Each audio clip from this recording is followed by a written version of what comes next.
Alright, so the Eagles offseason is officially in full swing, and we just got some updates that could change things drastically. Starting with now Saints head coach Kellen Moore trying to poach several of the Eagles' promising coaches. So how concerned should Philly be, and what's the latest on that whole situation? Meanwhile, in addition to that, the Eagles still have plenty more things to think about, with several important players due extensions, and obviously other key guys set to be free agents. So what should the Birds' plan of action be, and why could the play of a couple young rising stars change the Eagles' free agency mindset? Plus, what did Lane Johnson have to say about his future with Philly? Well, we're going to talk about that and all the other latest Eagles offseason news starting right now. What's up, guys? Welcome to the Philly Fan 21 channel. If you're new, I'm Evan, and I cover all things Philadelphia Eagles. And with the Eagles' Super Bowl domination of the Chiefs being now just over a week and the conclusion of the Birds' Super Bowl parade being on Friday, it is officially the offseason here in Philadelphia, but that doesn't mean that there's not still stuff going on. Starting with the Birds already signing 13 guys to future contracts to compete for roster and practice squad spots this offseason. So, while obviously none of these guys are big names or likely to really make any sort of big impact next year, it does show you that things are already changing in the early stages of this Eagles offseason, but even so, that doesn't mean that the Birds have stopped celebrating just yet. With Nick Sirianni guest bartending at a bar in New Jersey, Saquon Barkley rapping dreams and nightmares and partying in Philly, and Mekhi Becton getting a new Super Bowl tattoo of the Lombardi Trophy, making him now the second Eagle to get one after Isaiah Rodgers. Plus, in addition to that, a couple Eagles actually did give back to the community immediately after the conclusion of the Super Bowl parade, as both Cooper DeJean and Jalyx Hunt spent Saturday at the Inlet in North Wildwood, New Jersey for the Eagles Autism Foundation's annual Winterfest, in which they help spread awareness and raise money for a good cause. Be as involved as I can, in this and help out any way I can to raise money for the foundation. Yeah, why not come back for the community who's given us so much, especially after yesterday's parade. Yeah. Shout out to both of these guys for taking the time to give back, and Jalyx Hunt actually took things a little bit further after he was unfortunately fined $5,690 for his bow and arrow sack celebration in the Super Bowl, which, by the way, that's just completely ridiculous for so many reasons, but still, Hunt made the most out of the situation as he redirected fans who offered to pay his fine to instead donate money to help boys from a Philly high school to be able to go on college tours. So I just bring this kind of stuff up in my videos because I always think it's awesome to see our Eagles give back to the community, so again, shout out to them. Speaking of Hunt though, I wouldn't be surprised to see him take a huge leap in production next season. I mean, think about it. He went from a safety in college just a few years ago and also being drafted out of a small school in Houston Christian to making plays and having a ton of success at the NFL level in his rookie season, and in the Super Bowl specifically, Hunt had the second highest pass rush win rate of anybody at 23.5%, so I am definitely expecting a huge leap from Jalyx Hunt next season. And I also feel the same about the guy who had the highest pass rush win rate in the Super Bowl in defensive tackle Moro Ojomo, specifically who had a 26.3% pass rush win rate.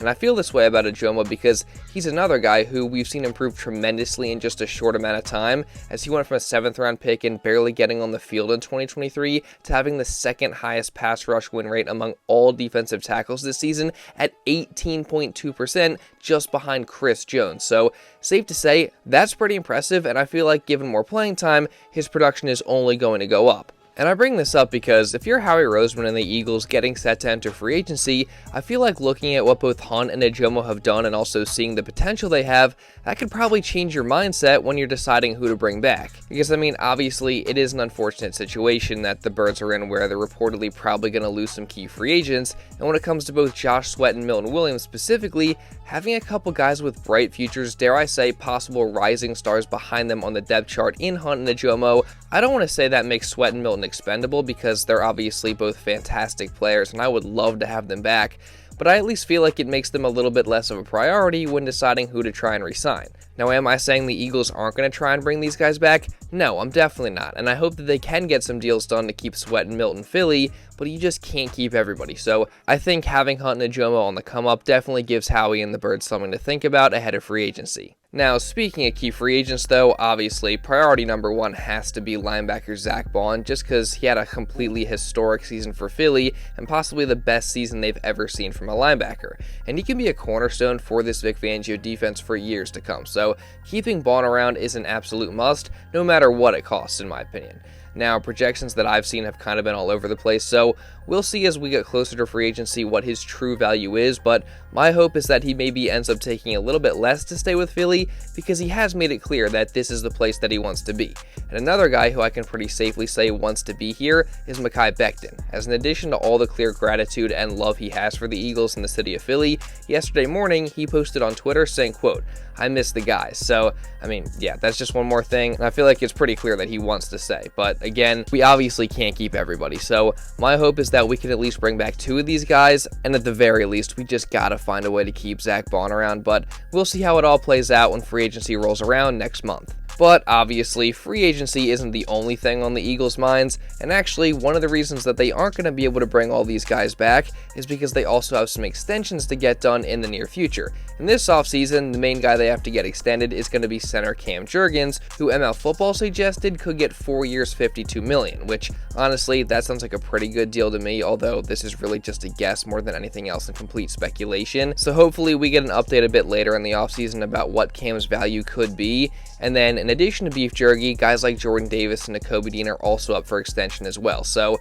we'll see if Howie is able to strike a deal with one or multiple of these guys, but again, it's hard to pay everybody, so we'll see what happens. But moving on from all the uncertainty, one thing that the Birds now can be certain of is that their star tackle Lane Johnson isn't planning on retiring anytime soon, as obviously he's a guy who has been around a long time and is getting to that stage where you think he might be starting to think about retirement. But the good news is he just posted on Twitter on Sunday saying, quote, "Nothing but love the past 12 years, and I'm looking forward to many more years to come. Love y'all, Philly." So it's obviously great to hear, because Lane's obviously one of the best players and leaders on this team. He very well could be the best tackle and maybe the best offensive lineman in all of football, and he's also just been such a crucial part of the Eagles' success over the years, so it obviously benefits the Birds to keep him around as long as possible. So to hear him say that he's looking forward to many more years to come is obviously incredible news, and personally, I'm just excited about the fact that I get to continue to watch Lane Johnson in an Eagles uniform for the foreseeable future. Unfortunately though, in terms of the coaching staff, it seems like we may see even more changes in the near future, as obviously the first major domino of the Eagles offseason fell back when offensive coordinator Kellen Moore officially became the head coach of the New Orleans Saints just days after winning Super Bowl 59. And now, in some more potentially off-season changing updates, it looks like he's trying to take some more of the Eagles coaches with him. And more specifically, 3 of the Birds' current coaches have now interviewed for significant positions on the Saints coaching staff. And that started on Sunday when it was reported by Ian Rappaport that the Saints would be interviewing Eagles QB coach Doug Nussmeier for their open offensive coordinator job.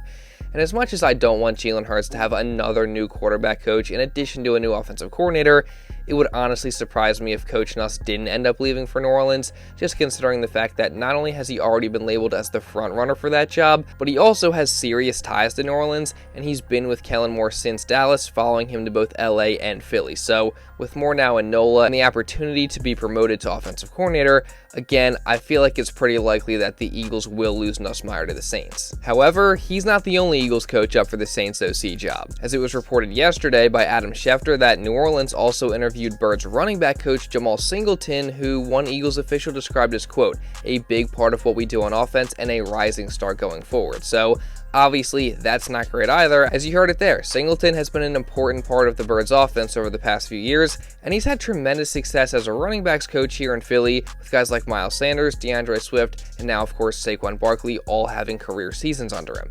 And while obviously that has a lot to do with the Birds' elite offensive line, we cannot discredit Singleton because his running backs have consistently spoken very highly of him, and the Eagles themselves clearly think highly of him too. So losing him would definitely hurt, and it could be somewhat of a game changer. Now, again, I don't expect that to happen because I think the Saints will ultimately hire Nussmeier, but we'll just have to wait and see. But out of all the Eagles coaches that the Saints interviewed, the one I least want to lose is defensive backs coach Christian Parker, as they interviewed him for their open defensive coordinator position. And if you don't know, Parker is one of the bright young defensive minds in the game today, and he's thought of very highly around the NFL just due to the success that he's had in his career coaching up secondaries, both in Denver for a few years with guys like Justin Simmons and now Defensive Player of the Year Pat Surtain, and of course also now in Philly, where he played a big role in helping bring along the young guys like Quinyon Mitchell and Cooper DeJean, as well as getting the most out of really everyone on the back end of that Eagles defense and helping them finish as the best pass defense in the league this year. Now, luckily, the Eagles got some good news on Monday with Jason Dumas reporting that there is a feeling that Kellen Moore is going to opt for the more experienced coach at defensive coordinator, being former Chargers head coach Brandon Staley, so that's definitely a positive sign. But still, this whole situation with Parker as well as Singleton and Nussmeier will be something to monitor moving forward. But still, all that aside, let's not let us distract us from the fact that we just won the freaking Super Bowl and we get to enjoy that all offseason long. And that includes keeping the receipts from last time around, because as much as some Chiefs fans may want to complain that the Eagles are gloating too much and that the Chiefs never did anything like this when they beat us in the Super Bowl, that's simply not true, as they were literally selling milk labeled as Eagles tears in KC, while their offensive linemen wore shirts that said 0 sacks during their Super Bowl parade that year. And that's something that Lane Johnson made sure to remind the team of right before the Super Bowl rematch, as in their latest episode of Unscripted, the Eagles just gave us a behind-the-scenes look at the players' speeches the night before the Super Bowl, and it was pretty amazing, to say the least. Yeah, we were here a couple years ago. I feel like we were a little bit over-emotional. I think the thing we need to focus on offensively is they're a finesse team. They're going to try to junk up and up our points, because man for man, they're not going to let us just tee off on them, because they will get f***ed up. And they're going to get f***ed up tomorrow. So just remember them f***ing shirts they had on their parade a few years ago. Keep that in mind as y'all keep f***ing annihilating his ass tomorrow. I just want to start by saying, man, I love y'all, man. I love y'all, man. I'd give anything to be out there with y'all this Sunday, but I'm so proud of this team and everything we have gone through, how resilient we are. Hey, man, all we got is one more time. One more time to do the same shit that we've been doing all year round. That's all we got, man. That's all we're guaranteed. One more time. I think you hear the common theme up here, right? And I think every single one of us bring up team. And as I watch film throughout the whole week, my confidence is even grow even more, and I hope you guys are feeling the same thing. These guys can't f*** with us. They really can't. I don't care how many times they've been here, I don't care how many times they won it. They haven't seen a team like this. It's emotional to be here. Talk about this shit. You don't win. They legacy, so simple. But y'all been through a lot of shit, bro. We ain't gotta say shit and win it, cause our story gonna tell itself, bro. I get emotional cause I know we all winners, bro. Why not have a chance to express that on the biggest stage of them all? Last time being here, this changed my life.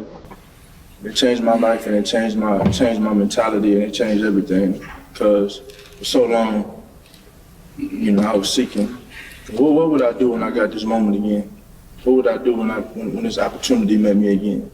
On the biggest stage, everybody watching. And I didn't get benched. I put on a good show. And I couldn't have done that without you guys. But I left that motherfucker so empty. Doesn't matter but winning. For all the hard work and everything that we've been able to do to this point. Just take it one play at a time. Let it come to you. And ask yourself how you want to be remembered. I mean, man, after listening to that, it's no surprise that the Eagles won the Super Bowl. Because not only were the speeches themselves powerful, but you can just tell based on that this team was not only super locked in, but they also just love each other and they were so together. And that's special, man. So again, it is no surprise that they won it. But now, obviously, with it being the offseason, the quest for the repeat begins. So you guys already know that I'm going to be continuing to cover all the Eagles news throughout this entire offseason. So if you don't want to miss any of that, then make sure you subscribe and turn on notifications. And also hit the like button as well to show some support, because it really does help me out a ton. Let's see if we can get to 600 likes on today's video. You guys killed it last time. I think I got 1.2 thousand likes right now. So thank you all for that. But again, let's see if we can get to at least 600 on today's video. And also leave a comment down below just regarding anything that I talked about in this video. And if you want to watch another Eagles video going over some stuff from the parade and other news, you can check this out right here. And now with all that being said, that's pretty much all I got for this one, guys. So thank you all so much for watching, and I'll see you in the next video.